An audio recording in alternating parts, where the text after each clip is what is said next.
સત્સંગમાં એવું ચાલી રહ્યું હતું કે ભાઈ કૃષ્ણ જે છે તો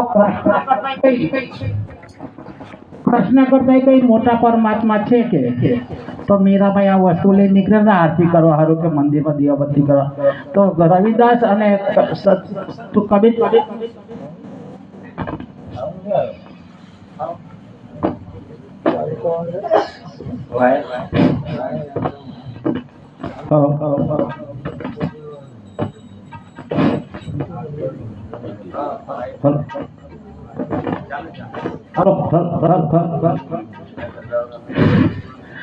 ત્યારે પછી મીરાબાઈ રવિદાસ સાહેબ અને કબીર સાહેબ નું સત્સંગ સાંભળવા લાગી ગયા કે ભાઈ આ પરમાત્મા હું સત્સંગ કરી રહ્યા છે. ત્યારે કીધું કે ભાઈ આ કૃષ્ણ કરતા મોટો પરમાત્મા છે. પણ મીરાબાઈ વિચાર કરવા માંડ્યા કે હું તો એમ કે કૃષ્ણ કરતા કોઈ મોટા પરમાત્મા છે. તો પછી અગરબત્તી ને દીવાની થાળી ને ફૂલનો એક બાજુ મૂક્યો અને રવિદાસ અને કબીર સાહેબના સત્સંગમાં જઈને ઉભા રહ્યા અને પછી કીધું પરમાત્મા મહાત્મા કહ્યા કે જે કઈ તમે સત્સંગ કરી રહ્યા હતા તે કે કૃષ્ણ કરતા કોઈ મોટા પરમાત્મા છે. તો કબીર સાહેબે કીધું કે હા ભાઈ એમના કરતા મોટા છે. ત્યારે પછી મીરાબાઈ કહે છે કૃષ્ણ તો હું જ્યારે સુમરન કરું ત્યારે કૃષ્ણ તો હાજર થઈ જાય એમ છે. તો એવું કરજો કે તમે અમારી વાતમાં જો સાચી ના લાગતી હોય તો તમે કૃષ્ણ હાજર થઈ જાય કે કૃષ્ણને પૂછી જોજો કે ભાઈ તમારી ઉપરથી કોઈ પરમાત્મા છે કે સારું કે તો પછી પાછા મીરાબાઈ ગયા અગરબત્તી ને ફૂલો હાલે ને વધારે પછી કૃષ્ણ ભગવાનને સુમરન કર્યું. કૃષ્ણ તો હાજર થઈ ગયા. બોલ મીરા તારે શું જરૂર પડી જઈ કે તમારી કોઈ મોટા પરમાત્મા છે.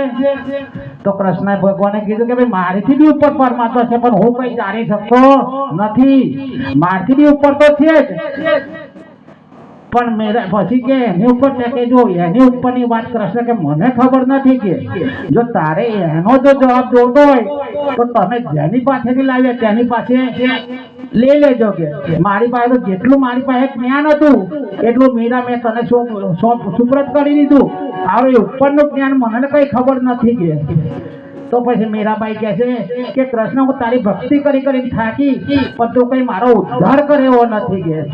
તો કૃષ્ણએ કીધું કે જાઓ તમે જઈથી જે આ પ્રશ્ન લઈને આવેલા છે તો તેમની પાસે પાછા પૂછી જોજો કે તેમને કઈ રસ્તો કયો તમને ઉકેલી આવશે. તો પાછળ મીરાબાઈ પાછા ગયા અને રવિદાસ ને કૃષ્ણ જયારે કબીર સાહેબ બેઠા ત્યારે કીધું કે ભાઈ મહાત્મા હતા કે તમે જે કઈ સત્ય સત્સંગ કરી રહ્યા હતા તો તમારી વાત સત્ય છે કે કૃષ્ણ કરતા કોઈ પરમાત્મા છે કે હું કહું છું કે જો કે કબીર સાહેબે કીધું કે તારે જો સતલોકમાં અમરલોકમાં જવું હોય તો અમારી પાસે એવો ગુરુ મંત્ર છે કે તો જો અમે એવો ગુરુ મંત્ર આપ્યો તો તમે અમરલોક દેશ સુધી એમ કે જઈથી આવે તે ઘેર સુધી પહોંચી જવા છો કે બાકી આ કૃષ્ણ નહીં પહોંચાડી શકે, રામાય પહોંચાડી નાખે નહીં શકે અને કોઈ પહોંચાડી નહીં શકે કે પણ અમારી પાસે એવો ગુરુ મંત્ર સતનામ છે તો સતનામના આધારે નિજગર સુધી પહોંચી જવાશે.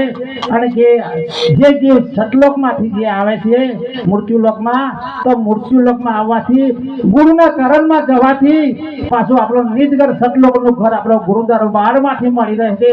જો રસ્તામાં ચાલવાથી જો સતનામ પકડીએ તો તમને પાર નહીં ઉતારે પણ ગુરુ ચરણમાંથી લીધેલું સતનામ એ સતલોકમાં પહોંચાડી શકે. બોલો સદગુરુ કબીર સાહેબ કી જય.